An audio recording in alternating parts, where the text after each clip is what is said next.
Hey guys, just wanted to do my reaction video to Supergirl Season 4, Episode 9, Elseworlds, Part 3, the finale for the crossover. So, Part 2, you saw Barry, Kara, and Oliver traveling to Gotham City to track down John Deegan in the Book of Destiny. They ended up having to cross paths with Kate Kane, aka Batwoman, because Barry and Oliver are still acting like each other, kind of acting like each other, and still channeling each other. Do the reality change? I think I like Grant Gustin's attempt at the Green Arrow a little bit more here, and like it just felt like the ending where he's fighting Amazo, he was like trying too hard, but it's like he kind of. I was go as far as to say he kind of remind. I mean, he was kind of like he was kind of channeling kind of this brooding anger, but at the same time, it's like he also still attained enough of his, a personality to the point where it's like it kind of reminds me. It kind of had shades of like the comic, like a more comic book faithful um, Green Arrow. Not that it's a knock on Stephen Amell's performance, but and it was like funny how petty like Oliver was being at, like, even in the spite of all proof that like Batman existed, that he hated the fact that there was like another vigilante, that he wasn't like he may or may not be the original vigilante of, at least in this DC universe. I mean, it's debatable as to whether people. I know some people probably think like, oh, Batman being part of the universe and predating Oliver is gonna like dilute his impact as like as like the original vigilante of this universe. I mean, I know it's like the franchise is named after him, but I don't know. I mean, I feel like Iron Man kicked off like the MCU, and even though he was technically chronologically predated by Captain Marvel and Captain America, and he's arguably still the most popular one in the popular hero in that franchise. So it's debatable as to whether or not it would have the same impact. I mean, it's like just historically. I mean, Batman is one of the early superheroes, and so he was the first vigilante. He did predate Green Arrow and others. So I don't know. It's just like you feel like there has to be like a kind of like acknowledgement to even in this universe. But anyway, I liked Kate. I liked Ruby Rose's portrayal. I liked how the chemistry that she had with Kara, and the kinship they had about living in each other, about their more famous cousin Shadow. And she had some like pretty cool fight scenes, especially when they broke into Arkham, and that he started and John Deegan started a prison riot in an attempt to escape. And then in the both Oliver and Barry were affected their by the fear toxin of Scarecrow, and ended up thinking they were fighting each other's like. No, Oliver thought he was fighting Eobard Thawne. Barry thought he was fighting Malcolm Merlin, which I don't know if that really technically makes any sense, because it's not like their memory. They still have the fears and memories of the original realities, so I feel like they would still be seeing. Barry should be seeing Thawne, and Oliver should be seeing Malcolm, but whatever. It's kind of cool, and how she came in and just kind of just knocked them both on their asses, and they did manage to get the book back from John Deegan, and we finally had the Earth 90 Flash. John Wesley Shipp's Barry Allen. The Red Skies were him trying to breach to Earth 1. So when they got the book away from Deegan, he was finally able to pass through, and just tell him about the Monitor and what his plans are. When they try to confront him,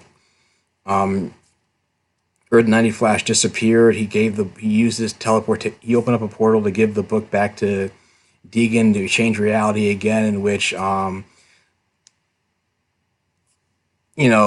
and Barry became the Trigger twins now, and they not only confronted Malcolm Merlin, Joe Wilson, and Ricardo Diaz as cops, but also a black suited Superman, who I guess is supposed to be like who may or may not be their take on Superman Prime. I'm from Gotham. a city in grave need of heroes.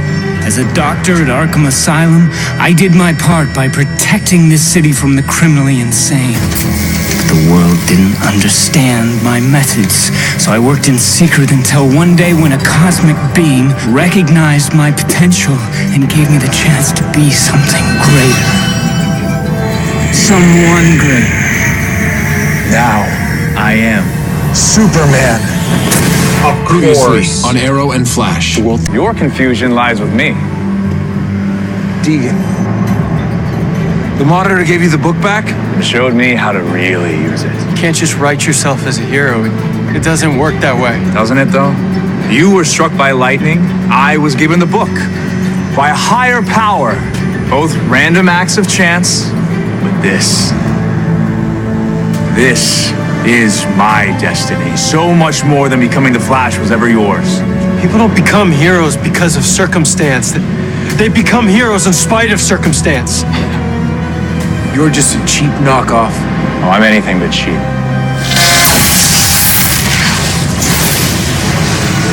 There is no safe harbor for you. This is no longer your world. It's mine!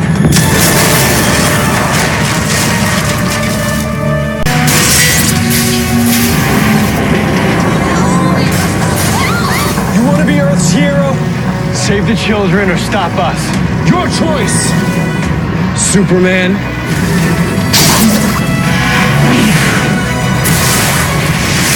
Like it weighed nothing. Very, very impressive. The fugitives escaped! Sir, we are quite sure you will bring them back to justice. No one can escape Superman. And he revealed to me all there is to know about Barry Allen and Oliver Queen, but for you and this Man of Steel, there was nothing. Nothing but the android you fought in Central City. It's as if you don't exist in this world. And that's why you locked me up and dampened my powers. I don't know who you are. I don't know how you got here, but none of that matters because I am now you.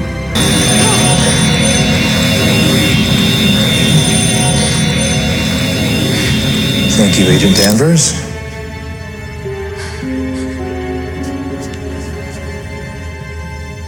These cells are patrolled 24/7, so... Oh, you think you know that, Agent? You see, I scrambled the reality of everyone on this Earth. No one is who they were. But I guess even rewritten destiny has a way of playing jokes.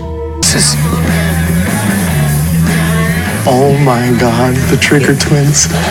Barry? Sorry, I'm just a huge fan of your criminal history. You guys are my heroes. Well, not heroes, legends. Can I get you guys something? Apparently we need allies and resources. Okay, this is not the Legends cameo. Looking for Cisco Ramon. But I'm not upset about it either. Sure. Case in point. Jimmy, I think the pet shop boys here need an education in how things work around here. I don't think that should be a problem. So You don't call me Superman's worst pal for nothing. Totally.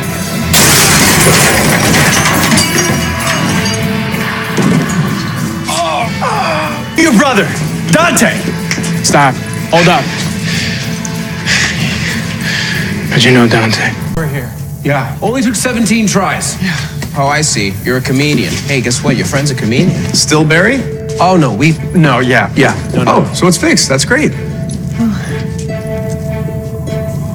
Oh, no. Kara? Mr. Ramon, am I supposed to believe this guy's Superman? Would you get him off the street? You don't even look like him. Please stop! He warned you. I promise I won't try to escape again.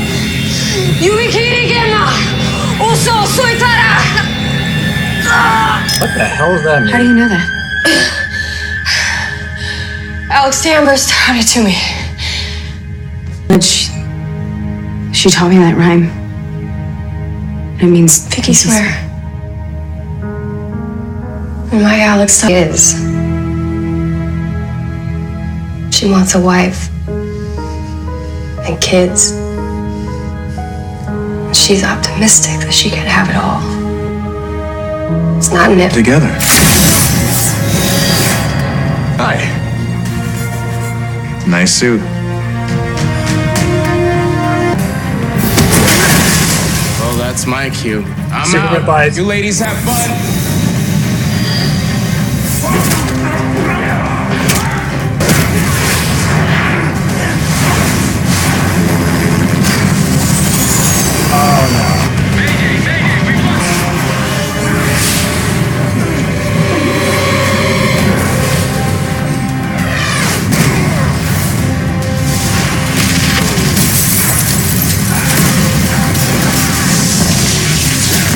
Oh, we're getting a Superman vs. Supergirl fight. I love it. This isn't the fortress of anything. This is the time vault. It's unlocked.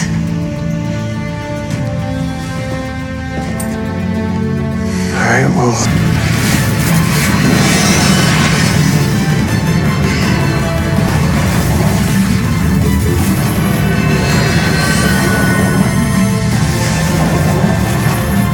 Nice.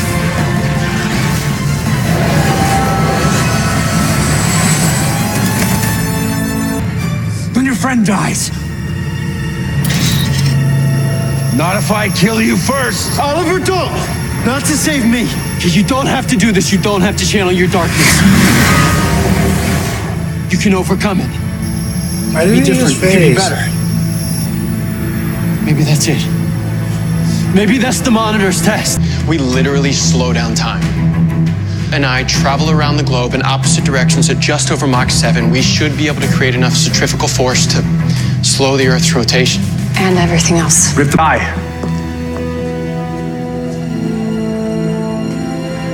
When I opened the book, I watched both of you die doing exactly what you're talking about. If it's in the book, it's destiny. I believe Clark. We have to try something.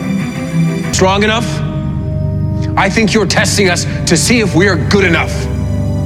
And I don't think in any of the universes you've tested that anyone has ever stood and confronted you like this. Yes. You are the Yours is gonna kill our best chance at stopping this crisis?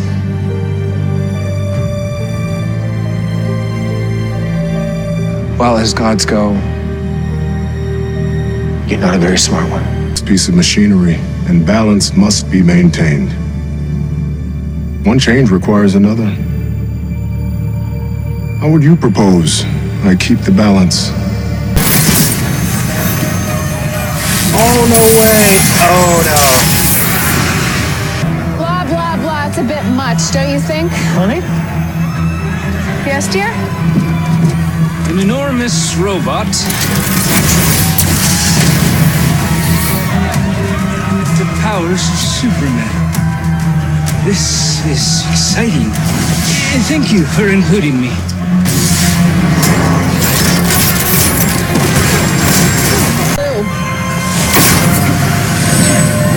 Yeah, Lois? Where'd you know what the hell that hammer was?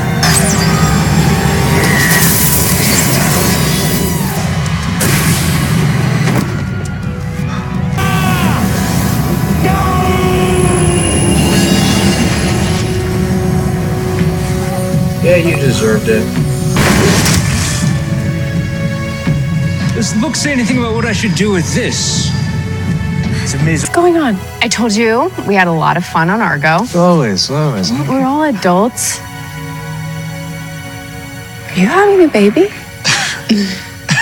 Oh my god! Oh my god! Yes! Aww.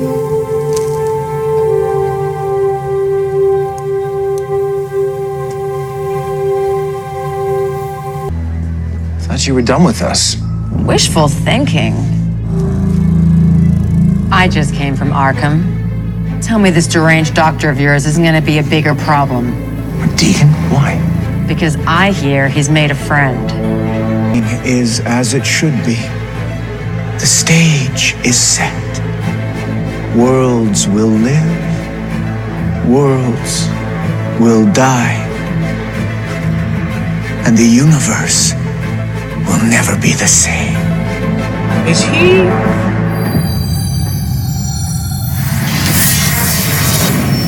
Oh!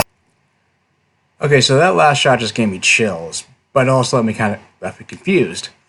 I did not think we were getting Crisis on Infinite Earths as early as next year, because it was implied in the future newspapers from Thawne and Nora that the crisis wasn't supposed to be happening until 2024. With the red skies and the fact they were mentioned that there are different accounts of multiple heroes from different Earths, including Supergirl. Supergirl had Batwoman was there, Green Arrow, Flash, of course, and said that Eobard Thawne was leading an army of shadow demons, which are supposed to be like assassins for working for the Anti-Monitor, and it hinted that if the Monitor was causing all this chaos, then he's trying to protect the multiverse from his brother. So I feel like it has to be more than this event that just changed that happening so early. I mean, and given that the Book of Destiny had the same text, the same Speed Force language that Nora was writing in her journals and sending to Thawne, that maybe it was, maybe their meddling is actually causing it to happen. Between this events of this crossover and what's happening here is maybe causing it to happen earlier. Who knows? And I mean, it was great. It's always great seeing Tyler Hoechlin as Superman. His take on Superman is so underrated, and Elizabeth Tulloch as Lois Lane was like great casting. I guess they just wrote in the whole Clark leaving Earth and indefinitely to have the baby with Lois on Argo. I guess that was just I guess that was supposed to, real life right to the plot, considering I think the actress is supposedly pregnant as well. And now it's basically just a sideline Superman just because there's no movie, he doesn't have any movies coming up anytime soon, but it's just more so like he doesn't feel like he overshadows or takes over Supergirl's show, because it is at the end of the day her show, and she's trying to, make a name for herself without having to live in her cousin's shadow. And Superman is apparently trying to be respectful of that. But it's just, the guy's just like, he kills it as Superman. He brings a lot of charisma, he brings a lot of charm to the role, and I think he was great as the Deegan's version of Superman, and had shades of Superman Prime, because if I'm not mistaken, he always had the Superman Prime didn't have like a sense of entitlement. It was just kind of acting as his man child. It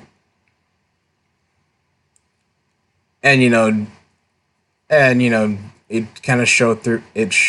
Shined through here. I'm surprised that they were gonna have. I thought like his altering reality was gonna affect both Earth 31 and Earth 1 and Earth 38, which is how James Olsen and Alex Danvers end up showing up on Earth 1, but I guess they really do have doppelgangers on that Earth. But it was cool to just remind, have the heart-to-heart between Kara and Alex, reminding us that, kind of like how, I guess, even though Barry and the bond between Barry and Iris transcends any, reality, universe, time period. You can tell, like, it reminds you, like, how much of their relationship is the crux of the show, and how much their bond shines through even in the circumstances they were both in. It was so awesome seeing a Superman versus evil Superman fight. And Oliver making some kind of deal with the Monitor in order to prevent Barry and Kara from getting killed. I guess mentioning that he kind of wants to find some like real contentment and happiness, and not just revel in this like lingering darkness. What kind of deal we went with the Monitor, I'm not sure, but I don't know why Psycho Pirate of all people was just like the in context explanation for why all people were saying the lines teasing Crisis on Infinite Earths. Like he was kind of just like a Like he was just kind of like he was kind of just like a throwaway character, and that was the kind of the problem with his. There was like some few missed opportunities here or there, and like my complaints about the Flash episode for pertaining to this crossover just felt like, as funny as it was, as much as I liked how it poked fun at how it deconstructed both Barry and Oliver, and kind of had a lot of self-deprecating humor about the Flash TV show itself, poking fun at its own tropes.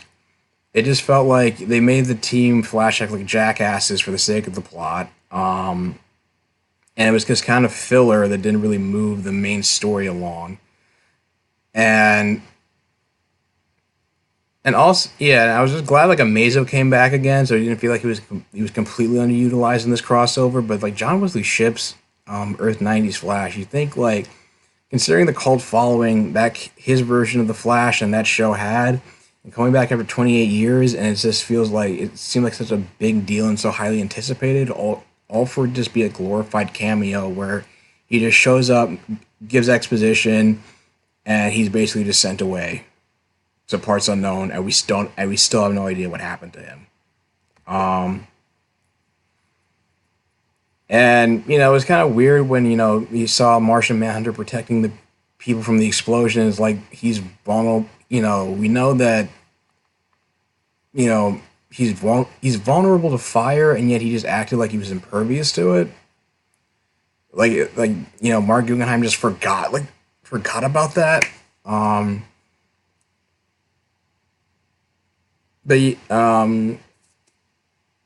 But yeah, it was just like I don't know. I guess overall this was a good This was a fun crossover.